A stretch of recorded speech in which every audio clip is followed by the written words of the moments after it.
bàbá mi.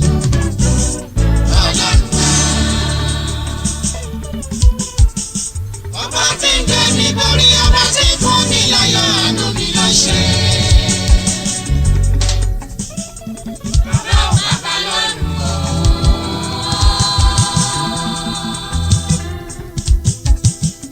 Orúkọ rẹ̀ èmi ó máa ṣe.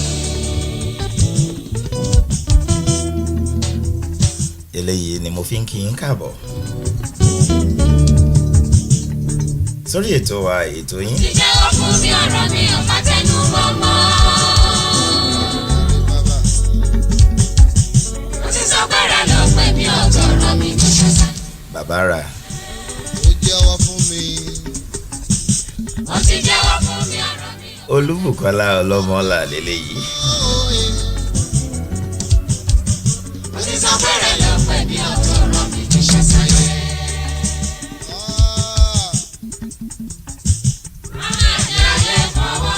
Ètò wa ètò yín Time Out with Chino Ayọ̀ Òyìnlọ́lá náà lélẹ́yìí. Bàbá mi mọ́ bọ́ filé hàn lọ́wọ́. Lẹ́ni a ní olùṣọ́ àgùntàn ni wọ́n, bàbá ni wọ́n, mentor ni wọ́n, àmọ́ bàbá ti wí mọ́mọ́ bọ̀.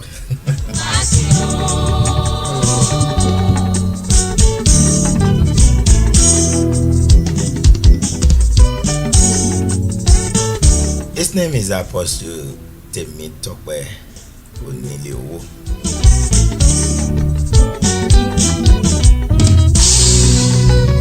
Ẹ máa káàbọ̀ sórí ètò sá. Adọ́ra fún yín sá. Àmì sá. Ẹ máa ń kí àwọn èèyàn lé. Mo kí gbogbo ènìyàn tó ń wò mí, gbogbo ọmọ Ọlọ́run pátápátá ní gbogbo àgbáyé pé ẹ kú ìrọ̀lẹ́. Mo sì sọ pé lórúkọ Jésù Kristi ti Násárẹ́tì yóò dára fún yín.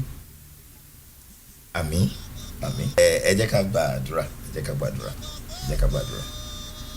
Ọlọ́run gbogbo ayé, ìbẹ̀rẹ̀ ohun gbogbo àti òpin ohun gbogbo, ẹ̀yin náà lè fi ògo fún. Torí pé Ọlọ́run ni yín, ẹ kì í ṣe ènìyàn. Ọlọ́run gba ọpẹ́ wa o. Àmín. Gbogbo ènìyàn, gbogbo ojú tó ń wò wá pátápátá ní orílẹ̀-èdè gbogbo àgbáyé ní àkókò yìí, lórúkọ Olúwa, òkùnkùn ayé ò ní borí yín. Àmín. Ẹ ó sì rí àánú gbà. Àmín. Jésù Olúwa wa. Àmín, àmín, àmín lórúkọ Jésù. Fún àǹfààní àwọn tí wọ́n ń wò yín tàbí tó ń gbọ́ yín fún àkọ́kọ́, ẹ bá mi dárúkọ yín lẹ́kùnrẹ́rẹ́ fún wọn àti ọmọ ibi tí ẹ jẹ́. Orúkọ mi ni ìránṣẹ́ Ọlọ́run Tèmítọ́pẹ́ Oníléowó, ọmọ ìlú Ìyìn Èkìtì State. Èkìtì ní mi rè. Nàìjíríà bẹ́ẹ̀ni. Báwo lẹ ṣe máa sọ ọmọ Èkìtì ní mi lédè Èkìtì. Èkìtì ni mo ti há. Ni mo tẹ́ á. Èkìtì ni mo ti há. Ìbá mi káwọn ará Èkìtì ní èdè Èkìtì. Kété ráwọlé mo kí yín o, adakò yín o, èmi ọmọrin ni o, Tèmítọ́pẹ́ Oníléowó ní Ìyìn Èkìtì, ọmọ ẹ̀ṣọ́ Olótáyé dàbí egiri òkè. Ibikíbi kẹfàáyà kí n rójú rere Ọlọ́run o. Àmín, àmín. Kíkéré òkú wá sílé o. Àmín, àmín. Lórúkọ Jésù Olùgbàlà. Àmín. Jàrìbá ìhà jàmá. Jàrìbá ìhà jàmá. Yàrá sára ìhà jàmá. Bí a bá wo òjíṣẹ́ Ọlọ́run nìyẹn látilẹ̀ àbí ìgbà wo lẹ di òjíṣẹ́ Ọlọ́run? Tẹ́ bá sọ pé òjíṣẹ́ Ọlọ́run ni láti ilẹ̀, bí mi sínú iṣẹ́ ìránṣẹ́ kì í ṣe ọjọ́ tí wọ́n bí mi sínú iṣẹ́ ìránṣẹ́, ọjọ́ tán bí mi sáyé ni mo bẹ̀rẹ̀ iṣẹ́ ìránṣẹ́, so bí mi sínú iṣẹ́ ìránṣẹ́. But a bí mi ní ìdílé onígbàgbọ́, a bí mi sínú ìdílé tí ó ń sin Ọlọ́run àti nínú ìjọ Apostle ti Christ Apostolic Church. Bẹ́ẹ̀ la bí mi sí, bẹ́ẹ̀ mo dàgbà sí. Tí a bá wò dáadáa, ẹ̀yin kálukú náà ló ṣọmọdé, ẹni tó ṣọmọdé nígbà ìwé yín, tá bá ṣe sẹ́yìn díẹ̀, àwọn ilé ìwé wo lẹ lọ àti pé ibo lẹ wá padà forí ìwé gún?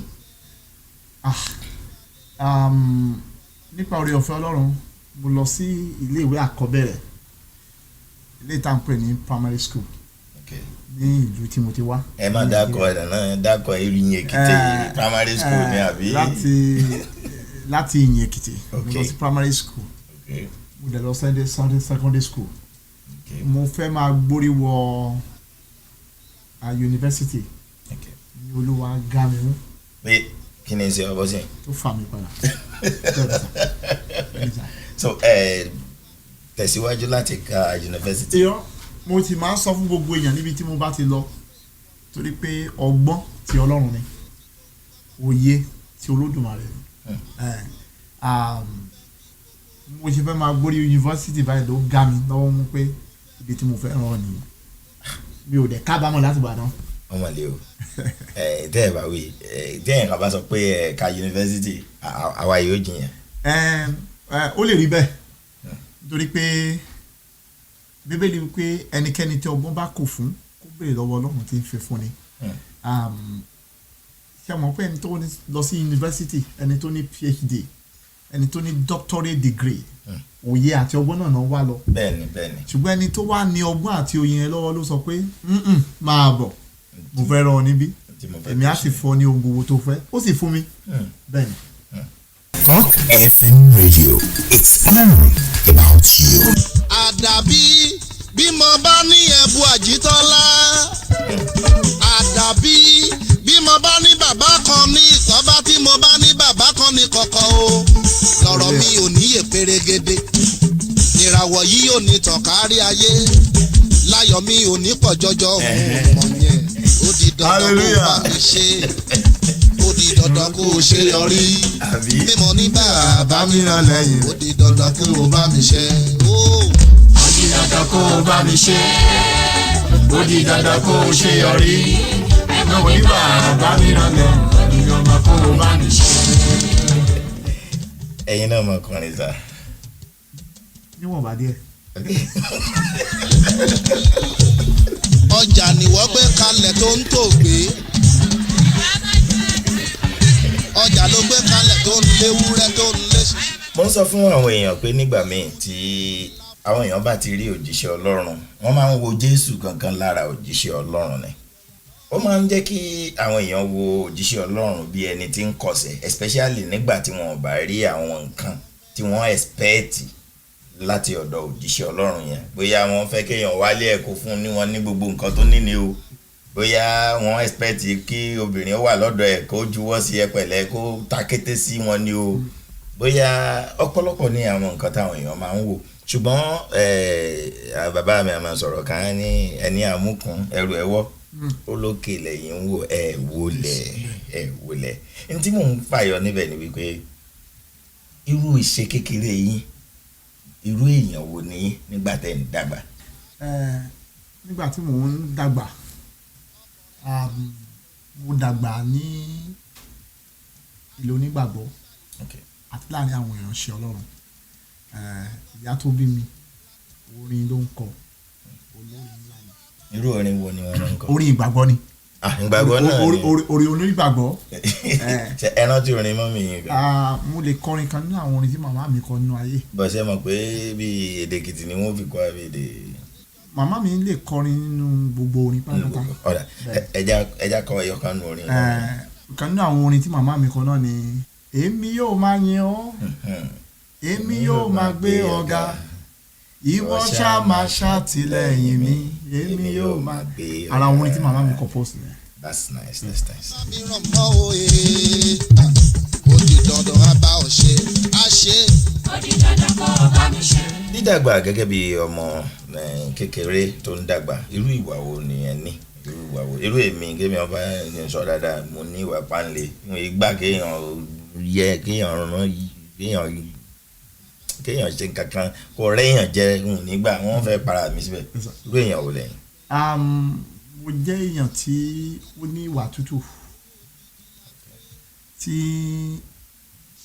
ò ní orí ọ̀fẹ́ láti dédé jáde síbi kan kó dẹ̀ bẹ̀ sí máa sọ̀rọ̀. tàbí kẹ́ni tó wà mọ́ reserved. ẹni tó máa ń tijú. àbápẹ̀yìn ní introvert. bẹ́ẹ̀ ni sà irú èèyàn tí mo jẹ́ nìyẹn. níwọ̀nba ọgbọ́n tèmi mo rí pé ọ̀pọ̀lọpọ̀ èèyàn lo eléyìí láti yàn mí jẹ. torí kan rí pé kò kù ní sọ̀rọ̀. kò kù ní sọ̀rọ̀ so irú èèyàn tí mo jẹ́ nígbà tí mo ń dàgbà nìyẹn mi ò ń ṣèyàn ní ìpànlẹ̀ rárá mo sì jẹ́ èèyàn tó yẹ pé láti ilẹ̀ mo fẹ́ràn Olúwa púpọ̀ bẹ́ẹ̀ ni sà. Ọlọ́run pàṣẹ fún ìwọ mọ̀ ní bàbá ìwọ mọ̀ ní bàbá. kí ẹ mọ̀ pé lórí ètò yìí bó ti wù kó rí àwọn nǹkan kan wà tá a fẹ́ kẹ́ ẹ farabalẹ̀ láti dìmú bẹ́ẹ̀ bá ti ń gbọ́ orin tẹ́ ń gbádùn wa. ṣé Amẹ́ríkà ni àbí London? Amẹ́ríkà tiẹ̀ ní jàre bàbá rẹ̀. náà fẹ́ jíṣẹ́ fún gbogbo ẹni tó kù. Canada ni ní Belgium ni. gbogbo àwọn ọ̀rọ̀ làákàyè kan máa ti ẹnu Apostle Onílé Owó jáde lónìí mo fẹ́ kẹ́ ẹ máa fi èdè kẹ́ ẹ sì mú ìtò bàjẹ́ ti yín bẹ́ẹ̀. bákùtàn bá jẹ lọ á padà wálé o. nígbà tí èmi ń dàgbà bí mo ṣe sọ fún yín mo jẹ́ nìkan tó lọ́run yọ̀ǹda ìwà tẹ́mi náà mọ̀ pé bóyá wọ́n fi kàn mí ni bóyá èmi mọ̀ gbà kò yé mi. kí ni ìwà tó wà lọ́wọ́ tí tẹ́ ẹ máa ń ṣe títí di bí ọmọ 20 ọdún? ìwà tó wà lọ́wọ́ mi ni pé ṣé má ti lè rí yín bí àgbàlagbà ni yín tàbí tí má rí yín pé ẹ jẹ́ èèyàn tó ní ọkàn tó dára bí ẹ rán mi níṣẹ́ ní aago kan òru màá jẹ́. kíá. gbogbo àwọn tó wà lọ́dún mọ̀ pé tẹ bá ti rán Tọ́pẹ́ níṣẹ́ yóò lọ kò kí n kọṣẹ́. ìwà tó dáa nù.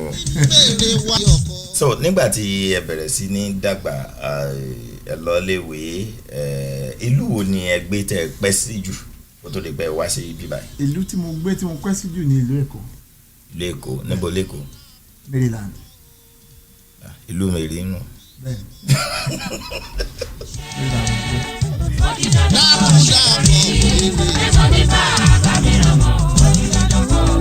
ṣé ẹ mọ̀ pé orí ètò yìí ọ̀pọ̀lọpọ̀ àwọn nǹkan láàyè nànà tá a máa tọwọ́ bọ̀ wẹ́rẹ́wẹ́rẹ́ ṣùgbọ́n tá ẹ bá ti ń tẹ̀lé wa tẹ́lẹ̀ ẹ ti mọ̀ pé ìmọ̀ rọra lọ báyìí tí ó fi débi tá à ń lọ ni.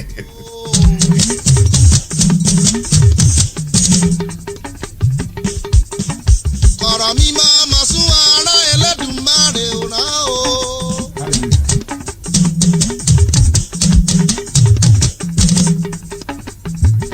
olójú lọ́lọ́jọ́. ṣé ẹ padà lọ sí iléèwé láti ẹ lọ kọ́ bí a ṣe ń kọ́ ni nínú Bíbélì? nípa oore ọ̀fẹ́ Ọlọ́run nígbà tó lè wá pè mí mo ní oore ọ̀fẹ́ láti padà lọ sí ilé ẹ̀kọ́ Bíbélì. Okay. mo sì lò ọ̀pọ̀lọpọ̀ ọdún mo lò tó bí ọdún 7 7 good years. torí pé seminary ni àbí? seminary. Okay. mo ṣe mo lọ sí ilé ẹ̀kọ́ Bíbélì gẹ́gẹ́ bí ìránṣẹ́ Ọlọ́run. Okay. mo lọ sí ilé ẹ̀kọ́ orin gẹ́gẹ́ bí ẹni tí Olúwa fún ní ẹ̀bùn orin tó sì fẹ́ràn orin púpọ̀. wọ́n kọrin náà. bẹ́ẹ̀ni. àti àwọn bá wá ṣọ́ọ̀ṣì orin lólùbí ọ̀fẹ́ ẹ máa ń ríran sà. ẹ̀mí mọ́ lórí yàn. ẹ̀mí mímọ́ máa ń ràn yàn. ẹ̀mí mọ́ lórí yàn. bẹ́ẹ̀ni bá dé lójijì eré kí làárọ̀ mi máa sáná o. ìforí ti di bọ́rùn rọ̀ ó ti bọ́ lórí ọmọ ti bọ́ lẹ́nu olójú lọ́lọ́jọ́. nígbà tí ẹ kúrò ní school yẹn ẹ dá ìjọ tìyín sílẹ̀ ní àbí ẹ wà pẹ̀lú àwọn ìjọ kan kó tó di pé ẹ yà? nípa oore ọ̀fẹ́ Ọlọ́run mo sí ní abẹ́ ìránṣẹ́ Ọlọ́run kankan rí mo lọ chọ́ọ̀chì ìránṣẹ́ Ọlọ́run rí gẹ́gẹ́ bí ọmọ ìjọ èmi ò sí ní abẹ́ ìránṣẹ́ Ọlọ́run kankan rí títí tó lọ́ọ́ fi pè. ṣé ẹ ní àǹfààní láti dárúkọ ìjọ yẹn kó má dàbí ibi ìjọ tẹ́ ń lọ yẹn tẹ́ jẹ́ bí ọmọ ìjọ wọn? ìjọ tí mo lọ tí mo jẹ́ bí ọmọ ìjọ is Holy Ghost Praying Center and that is the senior pastor Pastor Amos Fẹ́wá mo wà ń bẹ̀ àyíjọ kúrò ní Onípan ní ìjọ Christ Apostolic Church tó wà ní Onípan tí ìránṣẹ́ Ọlọ́run ti jẹ́ ìránṣẹ́ Ọlọ́run tẹ́lẹ̀ kó tó bẹ̀rẹ̀ tiẹ̀ àyíjọ kúrò ń bẹ̀ lọ sí ìlú Péjú ni àjẹjọ dé Màtòrì ní ìlú Péjú ọ̀sọ̀ kí tó yapa kí tó kó lọ́dọ̀ wọn. pátápátá finally. mo bá jẹ́ bẹ́ẹ̀ báyé yìí bá lè bí bàbá dára bí bàbá dára ọmọ Ọlọ́run.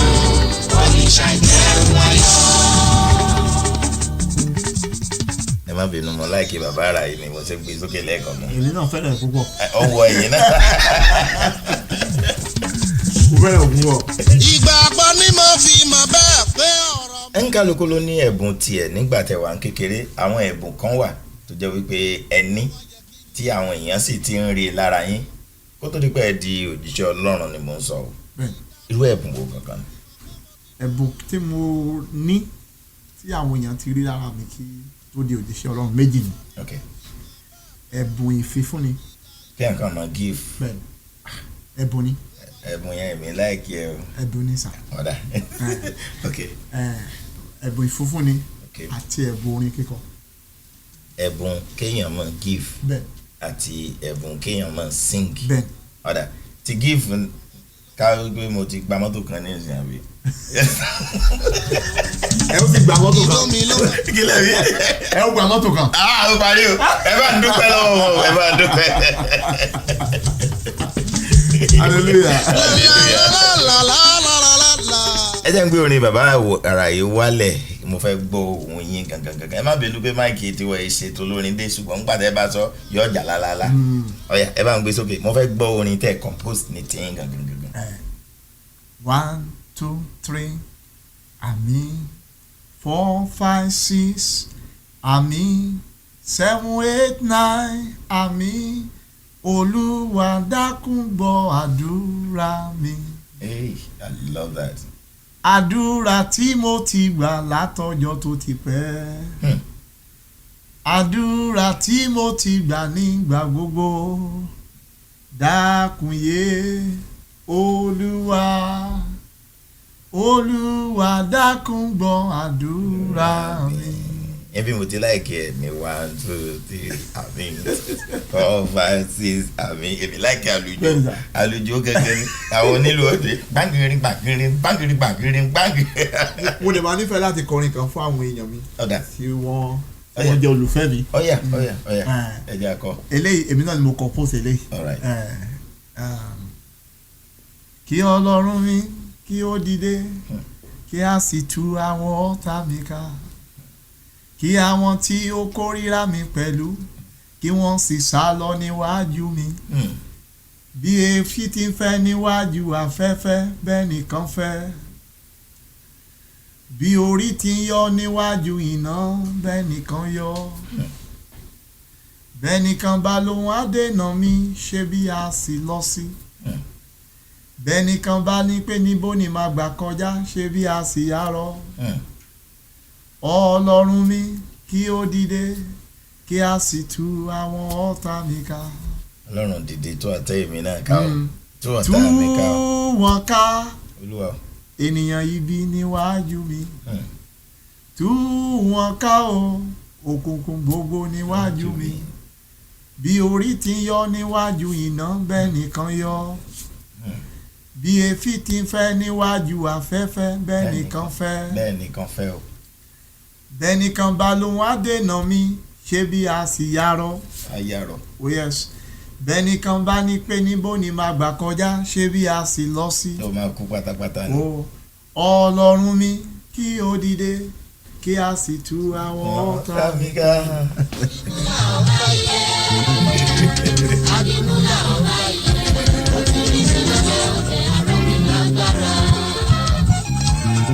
ẹ ti rí gbérége nìyẹn bá lọ.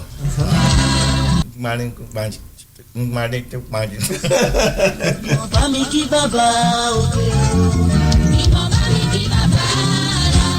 Nígbà tí a ti bẹ̀rẹ̀ sí ní ṣiṣẹ́ Ọlọ́run ibo gangan lẹ ti bẹ̀rẹ̀. Nàìjíríà mo ti bẹ̀rẹ̀. Amẹ́ríkà la wà yìí. Amẹ́ríkà ni Houston náà ń pè mí. Houston la wà yìí sá. Houston náà ń pè mí. Nàìjíríà mo ti bẹ̀rẹ̀ Lagos Nigeria. Ok níbo ní Lagos Nigeria lẹ ti bẹ̀rẹ̀. Maryland. Ibẹ̀ náà lẹ ti ní branch tiyín. Bẹ́ẹ̀ni. Kí lorúkọ tí a pè ìjọ yín. Prayer and Freedom in Christ International Arena.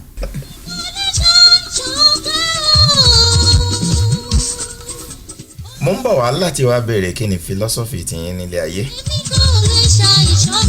Lẹ́kẹ̀ẹ́ máa múra ẹ̀ lẹ́ni o. Mo sì fẹ́ kẹ́ wo àwọn tẹ́ ẹ ti ṣoore fún tí wọ́n padà san dìbì. Mo mo sì fẹ́ wo gbogbo àwọn tẹ́ ẹ rò pé ọ̀rẹ́ yín ni wọ́n àṣẹ ọ̀tá ni wọ́n. mo fẹ́ kẹ́ ẹ wo gbogbo àwọn ilé ayé báwo lẹ ṣe ń gbé e tí inú àwọn èèyàn ń dùn bẹ́ẹ̀ ṣe ń gbé ni àbí wọ́n ń bínú. tó bá jẹ́ pé inú wọn ń dùn kí lẹ ṣe tínú wọn fi ń dùn. tó bá jẹ́ pé wọ́n ń bínú kí lẹ ṣe tí wọ́n fi ń bínú. kí ni philosophy ti ń lé ayé. a bá sọ pé ká máa sọ ní méjì mẹ́ta Yorùbá sọ pé ọ̀rọ̀ pọ̀ nínú ìwé kọ́bọ̀. ní Nàìjíríà máa ń sọ pé ẹni tó bá ń ta kàrà tó ń ta epo pupa mọ́ ní iṣẹ́ ayé ló ń ṣe. iṣẹ́ ayé ni bẹ́ẹ̀ torí ó ní í ṣe pẹ̀lú oil. bẹ́ẹ̀ sà ìránṣẹ́ Ọlọ́run gan ayé àti òkùnkùn là ń dojúkọ. bẹ́ẹ̀ ni sà tí Bíbélì sì wí pé àwọn ọmọ ìjọba òkùnkùn wọn gbọ́n níran wọn kí ni ìtumọ̀ ẹ̀ ni pé ẹni tí ẹ fi jóyè díákónì ní ṣọ́ọ̀ṣì ó lè wà ní ìjọba òkùnkùn. so àwa jẹ́ aṣojú ẹ̀ bẹ́ẹ̀ni sà láàrin tí yín tẹ́yìn máa rò pé èèyàn ọmọ Ọlọ́run lẹ kóra yín bẹ́ẹ̀ni sà Ọlọ́run o. so àwọn èèyàn wọ̀nyí sì ni ẹ máa bá jíròrò so orí ọ̀fẹ́ tá a fún wa pọ̀ mo fẹ́ lo àkókò yìí láti ro àwọn ènìyàn jẹ́ ká máa fàdúrà ran gbogbo ìránṣẹ́ Ọlọ́run lọ́wọ́ pátápátá àtẹni tí ó pera ẹ̀ àtẹni tí Ọlọ́run pè gbogbo wọn pátápátá jẹ́ ká máa fàdúrà ràn wọ́n lọ́wọ́. so ẹ mọ̀ pé wọ́n pe àwọn kan ẹ mọ̀ pé àwọn kan pera wọn. bẹ́ẹ̀ni sà. Bẹ́ẹ̀ ayọ̀ mi wá, mo ti bá ọ sọ báyọ̀ yẹn yẹn mi wá.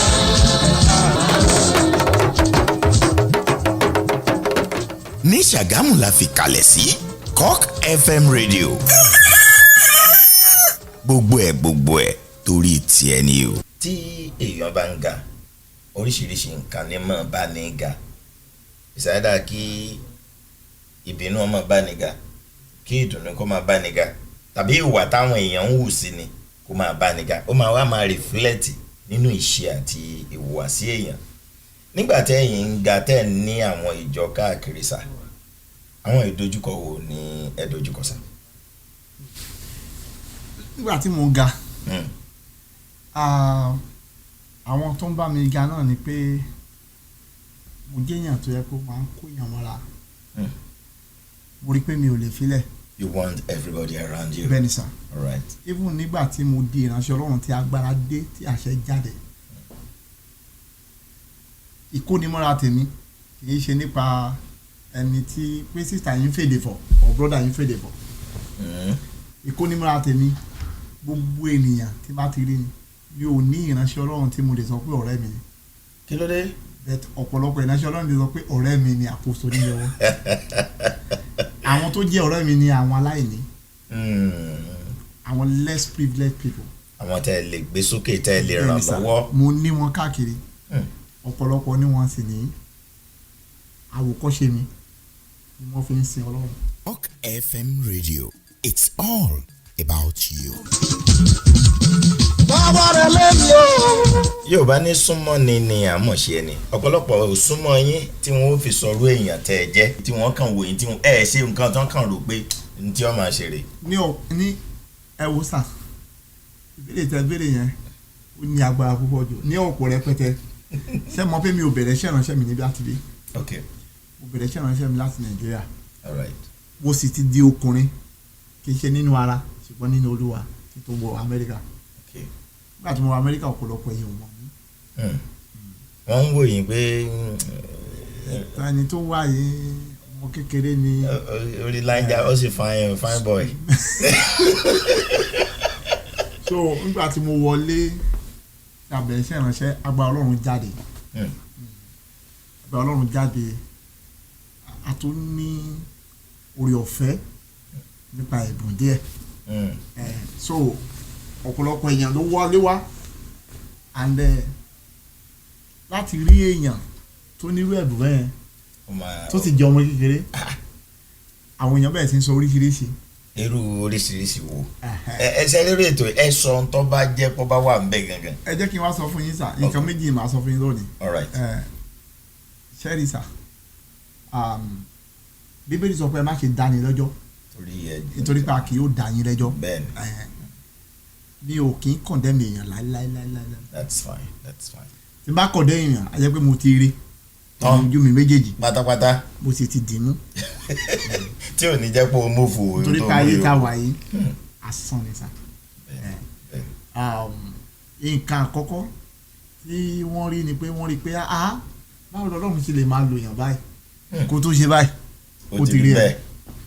kó tó ṣe báyìí ó ti rí bẹ́ẹ̀ wọ́n á ní oògùn ló ń lò tó sì kọ́mọ̀ láàrin àwa Nàìjíríà oògùn ló ń lò bẹ́ẹ̀ tí mo mọ̀ pé gbogbo nǹkan tí bẹ́ẹ̀ ní ń rí babaláwo ló ń ṣoògùn fún. ìríran yín ó ń wà so direct wọ́n rí i pé ó ń accurate ó wá fa ìfurasí lọ́wọ́ àbí ń tẹ̀ ń try láti sọ́kọ́ nù. sẹ́rí sà kí gbogbo àwọn tó ń wò mí láti ilé wọ́n ṣe àforíjì fún mi wàhálà kan tá a ní ní orílẹ̀-èdè Nàìjíríà òun ni kọ́ṣọ́ wa ní ọmọ tá a máa pè é ní Yorùbá àṣà wa òun ló kó bá wa bẹ́yìn bá jẹ́ gómìnà sí báyìí tẹ bá búlọ́ọ̀kù road torí pé ẹ jẹ́ gómìnà àní sọ̀rọ̀ pé ẹni tó bá ti jẹ́ gómìnà èèyàn kì í sọ̀rọ̀ sí àṣà wa ló kó bá wa àṣà wa rí i pé bí ẹ bá dédé lówó báyìí ẹ ṣoògùn nìyẹn àṣà wa a rí i pé àwọn kankan lè ṣẹlẹ̀ nígbà tí mo dé orí ọ̀fẹ́ tí mo ní pé mo máa ń yin Ọlọ́run tí má sì ti yin Ọlọ́run máa ń ṣí. ìyanu máa ń ṣẹlẹ̀. arábẹ̀ tí máa ń fi nǹkan wọ̀n mí. so ara nǹkan tí mo rí pé wọ́n ní oògùn ló ń lò. nígbà tó máa tẹnu tó máa jáde kì í ṣe àánú ará ìtakọ́ ló ti jáde àwọn tó ń tẹ̀lé mi. tẹ́ ẹ tún jọ lẹ̀pọ̀ àbí tẹ́ ẹ jọ rò pọ̀. àwọn tẹ́ ẹ jọ ń wo pé èlò la pa lọ́sẹ̀ ló àwọn èèyàn mi ló sọ pé oògùn ló ń lò. báwo ló ṣe ń rí gbogbo nǹkan tó ń rí yẹn. Bẹ́ẹ̀ nípa orí ọ̀fẹ́ Ọlọ́run ẹ̀mí mímọ́ ni mò ń lò. lónìí ògo Olúwa lónìí ògo. òun dẹ̀.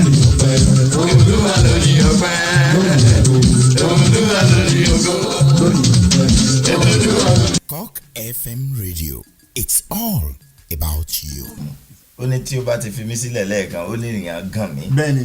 tọ́lọ́run ò bá ti fi yín sílẹ̀ kò sí ohun tí ẹ̀dá kankan lè ṣe. bẹ́ẹ̀ni. mo wá rí àwọn ọ̀rọ̀ tẹ́ ẹ sọ tó ní ṣe pẹ̀lú ẹni tó súnmọ́ ẹni tó tún sọ pé báyìí ṣé ẹ ní àwọn nǹkan kan tẹ́yìn ṣe lójú wọn tó jẹ́ kí wọ́n ó ní irú ọkàn bẹ́ẹ̀ ni. ìgbàgbọ́ mi tí mo ní ni pé mo believe mo nígbàgbọ́ ni pé ká máa kó èèyàn mọ́ra. ènìyàn á bò yín lára. bẹ́ẹ̀ni sà. ṣẹ́jà mọ́ pé àwọn olóyìnbó sọ pé where a man's weakness lies there also his problem lies. Of course, because the problem lies there. Yes sir. So pé mo máa kó èèyàn mọ́ra yẹn mi ò dìdá nìkan wà tí bá dá nìkan wà máa sick. ẹ ṣáà fẹ́ káwọn èèyàn ṣáà máa wà lára ní kí gbogbo nǹkan máa rọ̀ ìtọ́ mi. So nígbà tí gbogbo wọn bá wà ládàá mi tẹnìkan pé aago mi pẹ́ẹ́sà mo tẹ̀ fẹ́ kẹ́ gbàdúrà fún mi orúkọ Jésù ẹ̀sà Olúwa sọ pé next week interview kan máa wáyé ṣùgbọ́n òun Ọlọ́run ti gba ìṣàkóso ní ọ̀pọ̀lọpọ̀ ìgbà tí n bá ṣetán pẹ̀lú ẹni tí mo bá sọ̀rọ̀ yẹn náà máa ń béèrè ọ̀run pé báwo lẹ ṣe mọ̀. tí kìíní yẹn ṣe wá fún yín. ẹ sì mọ̀ pé tí ìjà bá dé òun á máa dùn nígbà míì. bẹ́ẹ̀ni lọ́dà wíwò lásán di nǹkan. kì í ṣe pé bóyá Bíbélì sọ pé ẹ̀yin yóò mọ òtítọ́ bẹ́ẹ̀ni yóò sì sọ yín di òmìnira kì í ṣe pé bóyá ṣe náà rí yín pé bóyá ẹ lọ ẹgbẹ́ ẹbọ rí ní òru ọ̀gànjọ́ tó dẹ̀ tẹ̀lé yín ṣùgbọ́n ṣe rí ìwà àwọn èèyàn ṣe mọ bí mo sọ nípa caution ń sìn. ìwà ẹ̀dá. ìwà àwọn èèyàn ìwà ẹ̀dá ni pé àwa dúdú èèyàn dúdú ìwà dúdú káwá ti bẹ̀rẹ̀ ìjà nǹkan tó wá ti kàn. a fẹ́ tán ẹ̀. a fẹ́ fi lò láti bá wa ara wa jà. láti sùtù. bẹ́ẹ̀ ni tí mo ti sọ fún gbogbo èèyàn tó ń wò mí lé pé ẹ jẹ́ ká kíyèsára ká má fi pé torí pé inú ń bí mi ká má bínú tán. nǹkan burúkú ni. torí tó o bá bínú tán nǹkan lè bàjẹ́. nǹkan máa bàjẹ́ nǹkan máa bàjẹ́ so nǹkan tèmi rí nìyẹn bẹ́ẹ̀ ni sà nígbà tí wọ́n á rí i pé à ń ṣe program lọ́wọ́ ẹnìkan dẹ̀ sọ pé ẹ wo ẹnìkan wà ń bẹ̀ yẹn ó ṣe kúrómì kan sìn tó sì jáde wá àwọn kan tí wọ́n rí tó yẹ ká gbéga ṣùgbọ́n nítorí pé ìbínú ti dé àwa yìí sí pé ẹni tó wálẹ̀ kan nǹkan tó mú wá fún chairman rèé. kì í ṣe pé bóyá àyèjọ fẹnu gbé obì jẹ bí àwọn táyé ti ń sọ àbẹ́ ń parógbó lójú wọn àbá parógbó lójú àbá ìjọ lọ sí mítì kan kan tó jọ bẹ́ẹ̀. àbí bí yàrá kan wà tẹ ní ẹ má wọ bí o. láéláé o láéláé o èmi tẹ̀ tún jẹ́ èèyàn tó yẹ pé mo túra ká débi pé wá jẹ́ pé ní ayé ìgbà kan bá ṣe wà ń bí àwọn èèyàn bíi 5 ló máa tẹ̀lé mi wá.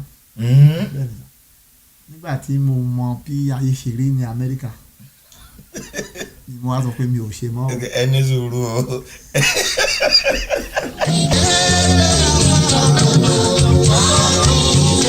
ẹ sà ẹ ti ní ìyàwó ẹ sì ti bímọ sà Ọlọ́run ò ní pa ọmọ kò ní pa ìyàwó yín tẹ́ bá rí ọ̀pọ̀lọpọ̀ ìgbà tí àwọn èèyàn bá ń rí èèyàn tọ́lọ́run dábìí irú yín ọ̀nà ọ̀pọ̀lọpọ̀ ni wọ́n máa gbà báwo ni ẹ ṣe manage issue obìnrin dé.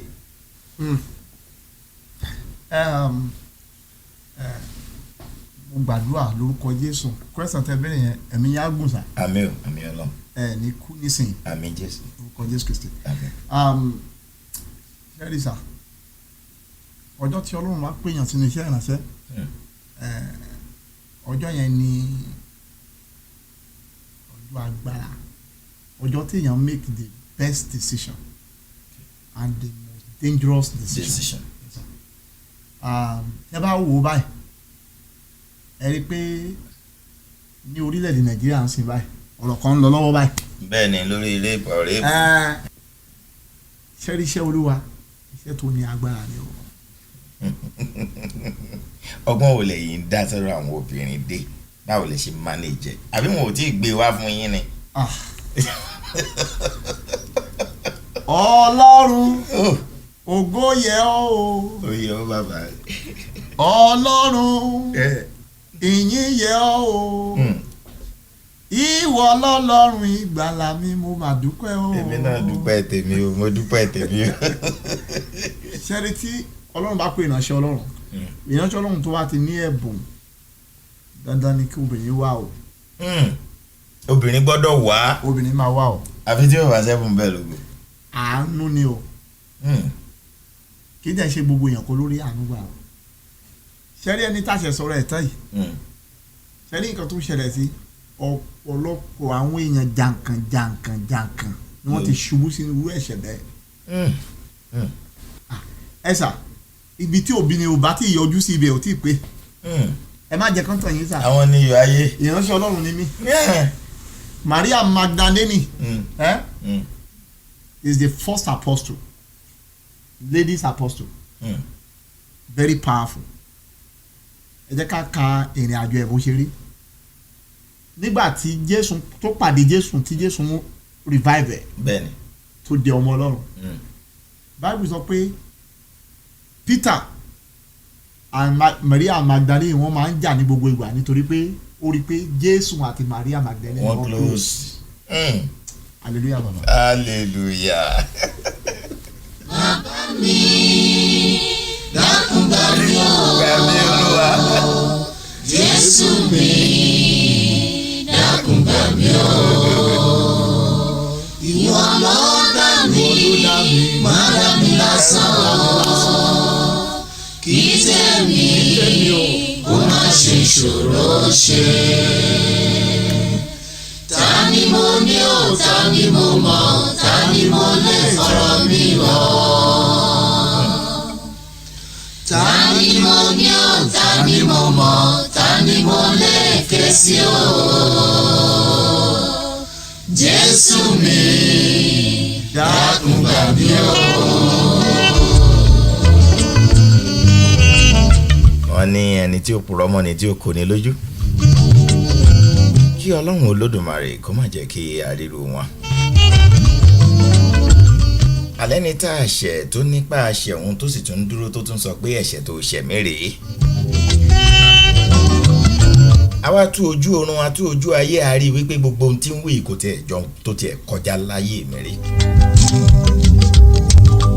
ìyá Ọlọ́run ọba mi gbẹngbẹlẹ kú ọgbọ́n gbìngbìn nìkan ọ̀rọ̀ màmá yọ wá kúrò nínú ibi. àjàláyé àjà lọ́run dàbọ̀ o. ǹjẹ́ a ti rí ẹni tó purọ́ tó kò yín lójú? fún 20 ọdún ó lé mẹ́rin bẹ́ẹ̀ mo ti rí ọ̀pọ̀lọpọ̀ sá. àní tó kàn dúró wájú yín tẹ́ pé ó ní bí gbogbo àwọn ìjọba dúró wọ́n sọ tó ń sọ yìí. mo ti rí rí sá. báwo lẹ ṣe handle ẹ̀? ṣe rí i pé ṣe mọ̀ pé tí Ọlọ́run bá pè yín sínú iṣẹ́ ìránṣẹ́ ó máa fi ọ̀pọ̀lọpọ̀ kan tì yín lẹ́yìn tẹ́yìn gan ọmọ. tí wọ́n kàn rí i pé gbogbo ẹ̀ ṣáà kàn ń lọ ṣáà ni. torí pé kọ́lọ́run tó pè èèyàn Ọlọ́run ti mọ ènìyàn kọ́lọ́run tó pè mí tèmi tọ́pẹ́ Ọlọ́run ti mọ mi. ẹ̀yin lẹ̀ yìí lè sọ̀rọ̀ yìí. bẹ́ẹ̀ni. ẹ̀yin lẹ̀ ń tijú yìí. bóbìnrin bá dé tó bá ní ọdún ẹni mo ti kúrò ń sìn mi ṣe ń kúrò ọdún apọ́sítù náà good gan o wọ́n kàn fọ́ra mi lẹ́yìn wọ́n fọ́ra gbogbo ara mi ṣá. ẹ mọ̀ gbọ́dọ̀ yín ló sì ti kú olóòótọ́. Ọlọ́run mọ ènìyàn kó pé tó ènìyàn. bíbélì wípé kí a tó bí ọ lèmi ti mọ̀ ọ́. Ọlọ́run mọ irú ẹ̀jẹ̀ tó wà lára yín. Ọlọ́run mọ irú oúnjẹ tó bá yín lára mu. so Ọlọ́run tó ra fóònù fún yín ó ti fi ṣáàjà sí. ó bẹ́ẹ̀ ni sà. kò lo ṣáàjà ìmí láti fi ṣáàjì ẹ̀. so mo ti rí mi ò lè lo 24 years nínú iṣẹ́ ìrànṣẹ́ kí n má mo ti rí oríṣiríṣi ṣùgbọ́n gbogbo ẹ̀ náà sà. àdúgbò lọ́dọ̀ lọ. dábọ̀ bàbá jẹ́ kí tèmi ṣeé ṣe o. tẹ́ bá ní nǹkan tẹ́ fẹ́ yọ kúrò nínú iṣẹ́ ìránṣẹ́ tí ó ti ń ṣẹlẹ̀ sí irú àwọn nǹkan wo lẹ máa yọ? má ní kí n yọ nǹkan kúrò nínú iṣẹ́ ìránṣẹ́. tí tó jẹ́ nǹkan tí kò wù yín kó mọ̀ ṣẹlẹ̀ sí ẹni irú èèyàn bí irú yín irú àwọn nǹkan wo lẹ máa yọ? mo rí i pé gbogbo ogun tí mo ti là kọjá láyé pátá àwọn tí mo ṣe ṣọ́ọ̀rù tí mo gbà rẹ̀ nítorí wọn. àwọn tẹ́ ń torí pé kí ó lè dáa fún wọn ni. àwọn tí ó yẹ kí n wà ń lé ní inú ilé mi ní 3 a.m. tí mo ṣe wà ń ṣọ́ọ̀ṣù tí mo sọ fún Ọlọ́run pé má jẹ́ kó rí bẹ́ẹ̀. Ọlọ́run ṣàánú àwọn eléyìí. àwọn ló lógun yẹn wá. àwọn yẹn gan-an ni wọ́n jẹ́ ìpilẹ̀ṣẹ̀ ogun tí mo jà. bẹ́ẹ̀ ni sàn. tòtẹ́ bá ní ọ̀nà láti yípo kí lẹ ṣe. mo ti fẹ́ kí Ọlọ́run kó fún mi ní iṣẹ́ ìránṣẹ́ tí ò ní sí wàhálà tí gbogbo èèyàn bá ti ní sọ pé ó nìyẹn o ẹ̀yin lẹ tó bẹ́ẹ̀ ẹ̀yin lẹ tó àbọ̀sù ẹ̀yin lẹ tó láti gba ògo ẹ̀yin lẹ tó bàbá. bàbá mi mọ̀ mọ́ tí ọ̀nà ilé ọlọ́run. Apostle Tèmítọ́pẹ́ Onílé Owó àwọn ni wọ́n jẹ́ àlejò wa látàárọ̀ tẹ́ ẹ ti ń gbọ́ tí wọ́n ti ń sọ oríṣiríṣi. mo wá fi àsìkò yìí sọ fún yín pé tẹ́ bá ní àwọn ìbéèrè tí yín ẹ lè fi ṣọwọ́ sí wa ń gbò báyà àjẹkẹ́rì bọ́ bá ṣe jẹ́. látọlọ́run mi. ṣùgbọ́n kó tó di pé Apostle máa kúrò nínú kùlù ní mo fẹ́ kí wọ́n sọ nǹkan bí ìṣẹ́jú méjì ni mo fún yín irú èèyàn wo lẹ jẹ́ sí aráàlú irú èèyàn wo lẹ fẹ́ kí àwọn aráàlú máa jẹ́ sí yín especially àwọn tó bá jẹ́ ọmọ ọ̀jọ́ yín.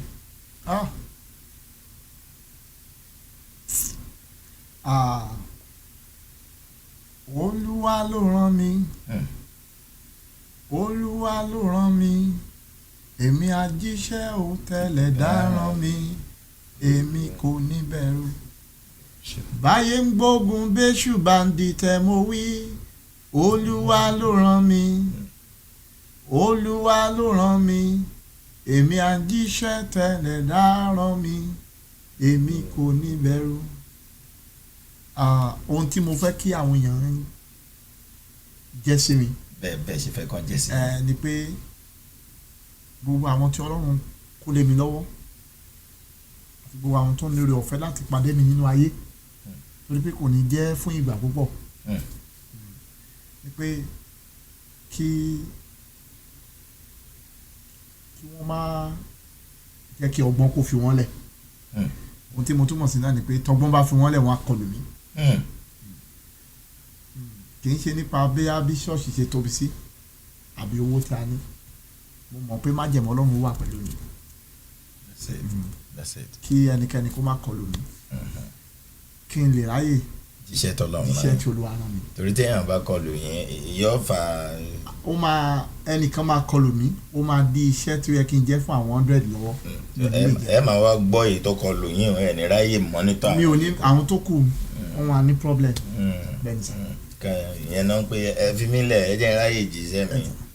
ohun tí mo sì fẹ́ jẹ́ fún àwọn èèyàn náà ni pé bí yóò ṣe ń ṣe tóbi tó sà mo fi gbogbo ẹnu sọ mo sì fi gbogbo ìgbàgbọ́ sọ kò sí wòlíì tó wà ní Houston tó ṣiṣẹ́ tóbi nípa pé ká jókòó ká máa dá àwọn èèyàn lóhùn. Counseling. mo dá èèyàn lóhùn ní Tuesday mo dá èèyàn lóhùn ní Thursday mo dá èèyàn lóhùn ní Sunday tí àwọn kọmitì ìjọ mi tí wọ́n ti complain mo sọ pé no àwọn èèyàn tí à ń rí wọn lẹ́lòmíì tán lè bá sọ̀rọ̀ ẹ jẹ́ ń dá wọn ẹ lóhùn. jẹ́ ń dá wọn lóhùn. iṣẹ́ tó Olúwa rán mi sí àwọn èèyàn náà ni pé káyé ìjọjọ́ ká máa sọ̀rọ̀ Olúwa dẹ̀ máa bá mi sọ̀rọ̀ pé sọ báyìí. fún báyìí. iṣẹ́ tó Olúwa rán mi sí àwọn èèyàn náà. èèlò lẹ́ ń gbà fún counseling sà. Olúwa ti ń bẹ yóò gba $1 lọ́wọ́ ẹnikẹ́ni nínú ayé. anybody ló lè wá sọ́dọ̀ yín ní. ọ̀fẹ́ ni a fi fún yín ọ̀fẹ́ ni kí ẹ fún fún wọn. ẹ má bínú ṣe alẹ́ ní kẹ́ fi nọ́mbà yín lẹ̀fẹ́ lómi tó bá fẹ́ pé kẹ́ cancel òun lórí. bẹ́ẹ̀ni. tẹ́ ẹ bá mind ẹ lè fi lẹ̀.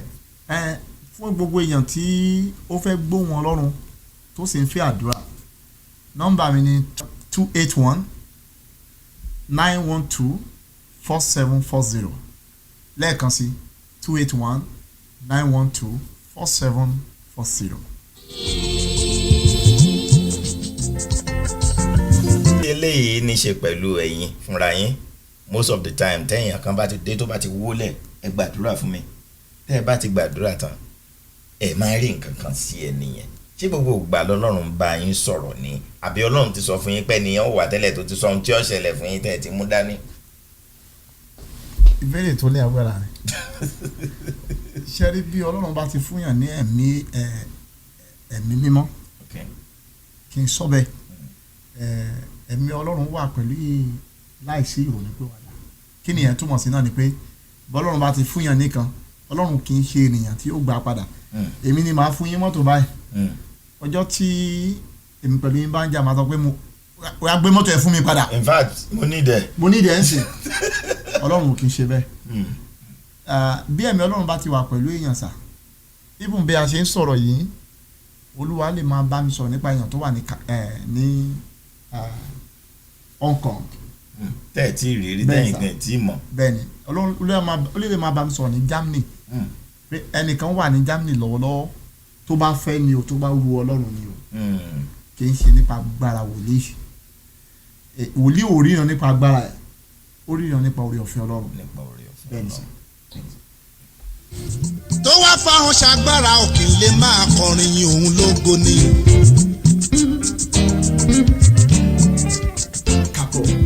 gbogbo àwọn olùṣọ́ ni mo rí tí wọ́n máa ń fa ìyàwó wọn dání síwájú ọ̀tà ṣé bẹ́ẹ̀ lẹ́yìn náà máa ń ṣe ni àbí ẹ níbẹ̀ ṣe ń work out.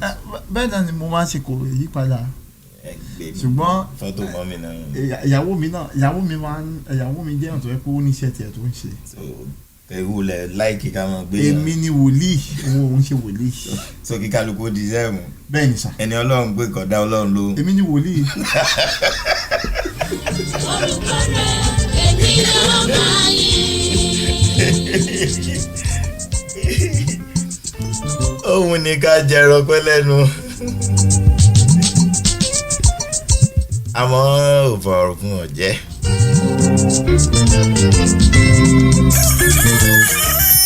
Cock FM Radio, it's all about you. máa yìn Jésù lógo. ẹ sà kí ni ìbáṣepọ̀ yín pẹ̀lú gbogbo àwọn olùṣọ́ àgùntàn tó wà ní Houston, Texas níbí.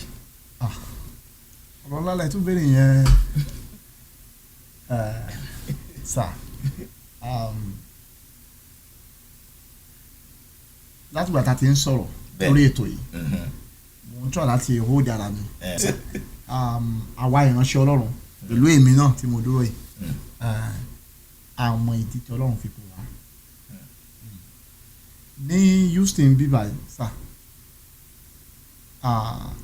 pẹ̀lú ipá lè máa fi rí àwọn ìránṣẹ́ Ọlọ́run tó bára wọn ṣe tí wọ́n bá sí nínú ìjọ kan náà. tí ó jẹ́ pé bóyá senior pastor àti bẹ́ẹ̀ni sà lower pastor. à ń gbógun tira wa à ń jẹra wa lẹ́sẹ̀. nínú ìjọ. nínú àárín àwọn ìránṣẹ́ Ọlọ́run àwọn iṣẹ́ tí Olúwa ò rán wa ẹ̀ ń jẹ. à ń jẹ sà. nínú complex kan báyìí ẹ lè rí ìjọ Ọlọ́run tó tóbi 8 gbogbo àwọn ìránṣẹ́ Ọlọ́run tó wà ń bẹ wọn bára wọn ṣe sà.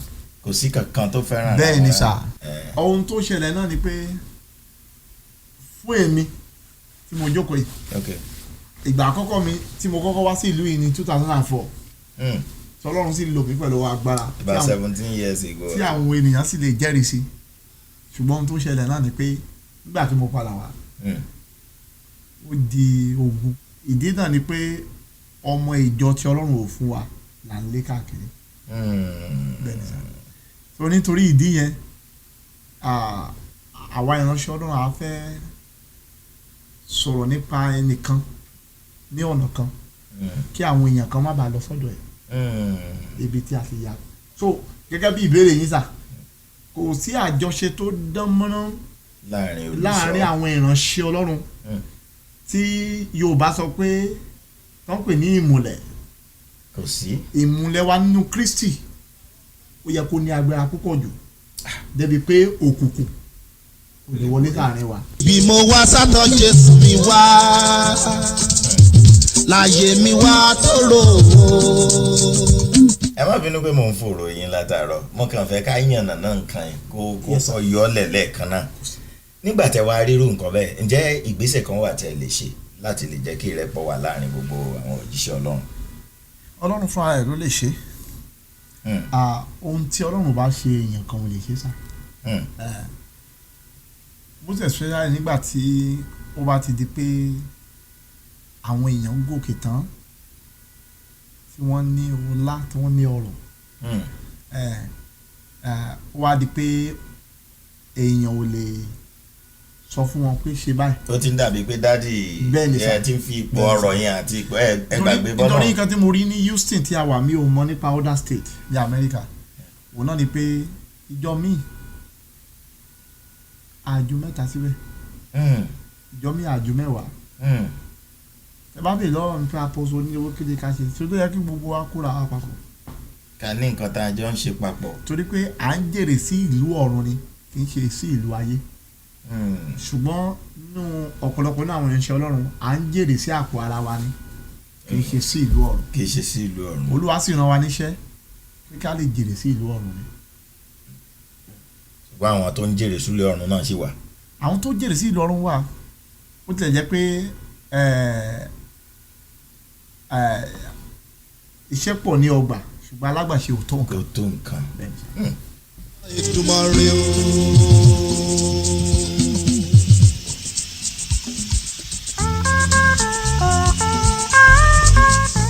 ní ìjọ yín àwọn báwo ni ètò ìjọ yín ṣe máa ń lọ fún àǹfààní àwọn tí wọ́n meet yín for the first time táwọn náà fẹ́ gba ìtúsílẹ̀ nínú ọwọ́ òkùnkùn torí most of the time when you open your mouth like this you tell people a lot of good things. Thank you Jesus. Ní gbogbo ọjọ́ Tuesday la máa ń ní ìgbanimímọ̀ràn pẹ̀lú ìránṣẹ́ Ọlọ́run tá à ń pè ní kánsẹ́lì. A máa ní oore ọ̀fẹ́ láti gbàdúrà fáwọn èèyàn nípa àánú àti nípa oore ọ̀fẹ́ Ọlọ́run. Nípa àánú àti nípa oore ọ̀fẹ́ Ọlọ́run tí Olúwa bá rán wa sí àwọn èèyàn. Ọlọ́run ti ràn yín ni èèyàn tó bá ti wá wájú yín Ọlọ́run darí rẹ̀ wá ní sá. àjíṣẹ́ ní ọjọ́ Thursday a máa ń ní ìpàdé ìsọjí tó ní agbára pẹ̀lú orin ìyìn sí Ọlọ́run alààyè ní ọjọ́ ìsinmi ní dédé aago 10 láàárọ̀ a máa ń kóra wa jọ pọ̀ láti jọ́sìn fún Ọlọ́run. All right. fún gbogbo ẹ̀yin ọmọ ọjọ́ ẹ ti mọ̀ pé wọ́n fẹ́ sọ nǹkan kan tí wọ́n máa ń sọ nù jọ lọ́jọ́ Sunday tí wọ́n ò lè ṣe kí wọ́n mọ̀ sọ. ẹ bá ń kí gbogbo àwọn ọmọ ọjọ́ yín tí wọ́n ń wò yín lọ́wọ́lọ́wọ́ báyìí àti tẹ́ ẹ fẹ́ kí wọ́n tún mọ̀ ń pa yín sí. Rock of Prayer tí mo wá yìí Ọlọ́run ibẹ̀ ó ń gbọ́ àdúrà Rock of Prayer o tí mo wá yìí Ọlọ́run ibẹ̀ ó ń gbọ́ àdúrà mo fẹ́ kí gbogbo àwọn ọmọ ìjọ Rock of Prayer Christian Center worldwide èmi apostle ìránṣẹ́ Ọlọ́run tí Ọlọ́run pè láti jẹ́ adarí yín nípa àánú. tó ra àánú gbà. àánú mo rí gbà o mi ò lóhùn ìṣògo. àánú mo rí gbà o èmi ò máa lóhùn ìṣògo. ọpẹ́lọpẹ́ bàbá tó ṣalábò lórí ayé mi ṣọ́tá ìbáyọ̀ wípé mo kúrò lọ́nà. Apostle Tèmítọ́pẹ́ Peter Onínáwó mo kí gbogbo ọmọ Ọlọ́run pátápátá ní gbogbo àgbáyé àti gbogbo ọmọ ìjọ Rock of Prayer Christian Center pé ohun tí mo máa ń sọ fún yín náà ni pé kò tó láti pé ká rí àwa ní ayé yìí ṣùgbọ́n ó yẹ ká rí àwa ní ìjọba Ọlọ́run sa ipá tó ní láti lè dé ìlú ògo èmi náà máa sa ipá tí mo ní láti lè dé ìlú ògo bá ẹni ara jà ṣìrì kó o borí yóò sì dára fún ọ lórúkọ Jésù Kristi. àmín Ọlọ́run àmín àjọ pàdé ìlú ògo. mo ti bá Jésù yìí ròde o.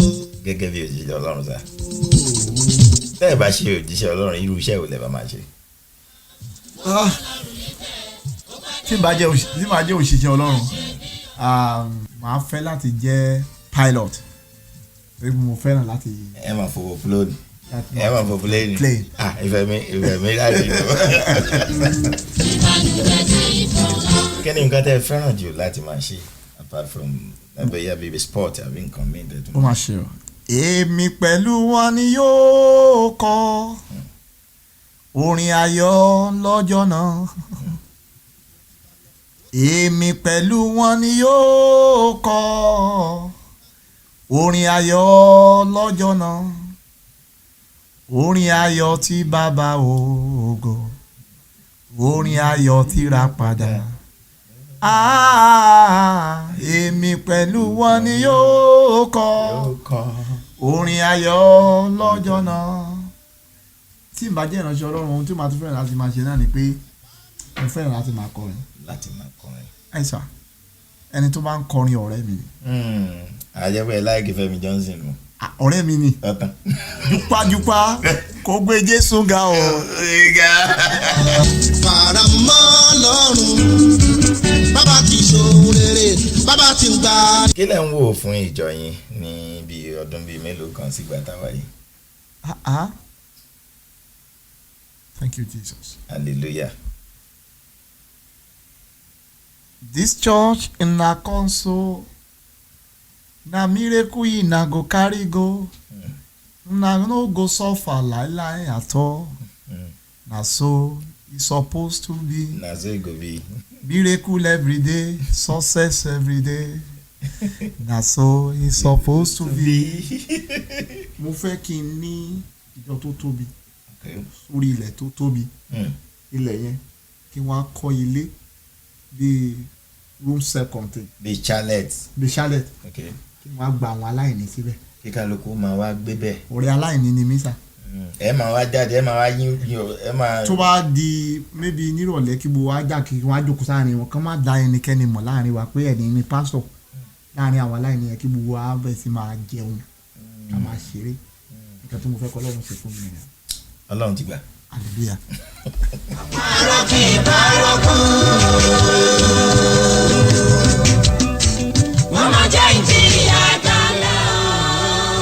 kí ni nǹkan tẹ́ fẹ́ sọ fún gbogbo àwọn tó ń rò pé ẹ̀ tí ẹ̀ níyàwó tí wọ́n ń wò yìí níwò fine boy ń ta. mo mà níyàwó kolo mo sọ Èkìtì nìyẹn. kí ni ìtumọ̀ ẹ̀.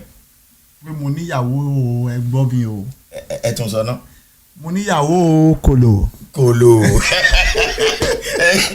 ẹ ti gbọ́ o èmi náà kolo.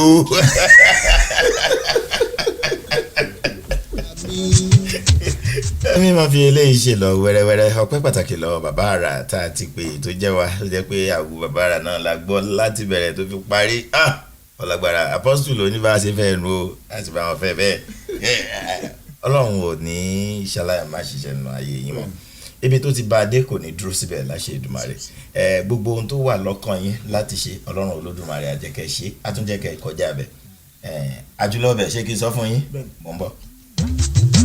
bàbá o ṣé máa jìyà yìí dalẹ̀ mi ni èèmọ̀ gbọ́dọ̀ rí bẹ́ẹ̀ o.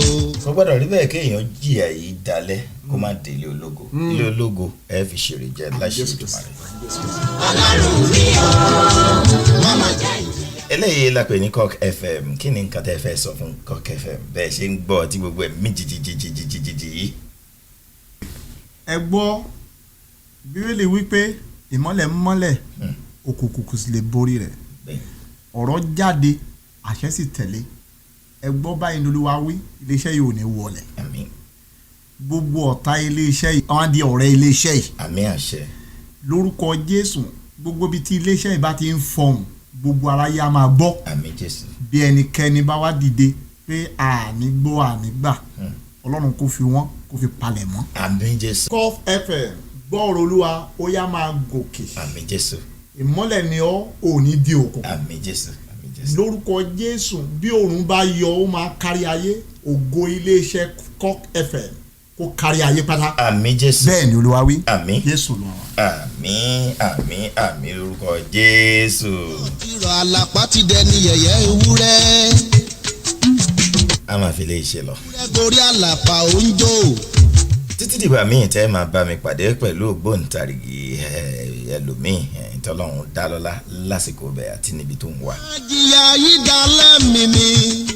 ọpẹ́ pàtàkì lọ́wọ́ Apostle Tèmítọ́pẹ́ Onílé Owó. ṣé máa jìyà yìí dalẹ̀. ànípa pè yín pẹ́ wá ẹ̀dí ẹ̀ máìndì inú kí o kọ́ bí abájúmọ̀ kò bí náà ajégúnlẹ̀ tá a gbé nígbà yẹn. kò ní bàjẹ́ fún yín o adúpẹ́ lọ́dọ̀ yín ṣe gan ni o ẹ bá mi ṣe àdúrà bá fi ká ṣe kínní ilẹ̀ kí gbogbo wa ká máa lọ lé. Ọlọ́run ayé àti ààyè mímọ́ ìmọ́lẹ̀ tó mọ́lẹ̀ tó kù kò lè borí rẹ̀ mímọ́ àwọn ènìyàn tó ti ń gbọ́ wa àti àwa tí a wà nílé iṣẹ́ yìí lọ́wọ́lọ́wọ́ Ọlọ́run kó súre fún yín àmín Jésù lórúkọ Jésù ẹ̀rí tí ayé máa fi béèrè pé báwo ló ṣe ṣe ìwọ tó ń wò mí yẹn ó yá kó ṣẹlẹ̀ ní ayé àmín Jésù bí ọwọ́ kan bá dìde láti ìdílé bàbá rẹ tó sọ pé ibo ló fẹ́ gbégbà Ọlọ́run kó tẹ̀rí wọn bá àmín Cock FM gbọ́ọ̀rọ̀ Olúwa ó yá da ìmọ́lẹ̀ àmín Jésù ìmọ́lẹ̀ yẹn kó tàn fún gbogbo ayé àmín bẹ́ẹ̀ ni Olúwa wí àmín Jésù Jésù Olúwa wa. àmín àmín àmín lórúkọ Jésù.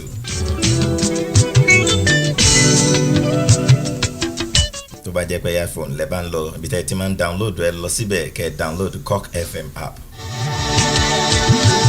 tó bá dẹ̀ jẹ́ pé Android náà ni ẹ bá ń lò ibi tẹ́ ti máa ń download ìyẹn Play Store ẹ lọ síbẹ̀ náà kẹ́ ẹ sọ wípé ẹ tẹ́ bá ti type ẹ Cock FM app. eléyìí fún yín láǹfààní láti bá wa níbi gbogbo ní anywhere in the whole world.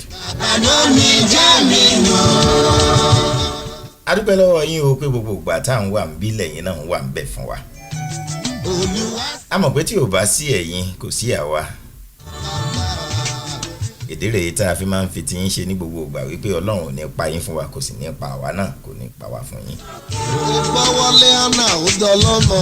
ikọ̀ yẹ́ ẹ̀ṣọ́ rẹ̀ máa dì í lẹ́ẹ̀dógún gánbóró lójú ogun àbèlùbọ́ porún rà lọ́jà tẹ́kútẹ́kú làáràdá tọ̀mútọ̀mú ńlá fẹ́bìnrin ilé bàbá tó bí mi lọ́mọ. tẹ́ ẹ bá gbádùn eléyìí ẹ bá ń sọ fẹ́ni tí ń bẹ lọ́dọ̀ yẹn ní ṣínà ayọ̀ o Ọlọ́run àmà ṣínà ayọ̀ fún ẹni kò ní fi ọ̀pá wálẹ̀kùn. ọwọ́ rẹ̀. ó di ọjọ́ mẹ́jọ lágbára lọ ó dàbọ̀. Cock FM Radio, it's all about you. kẹ́rù rí bá ti ṣe Ọlọ́run. kí yéegi ẹ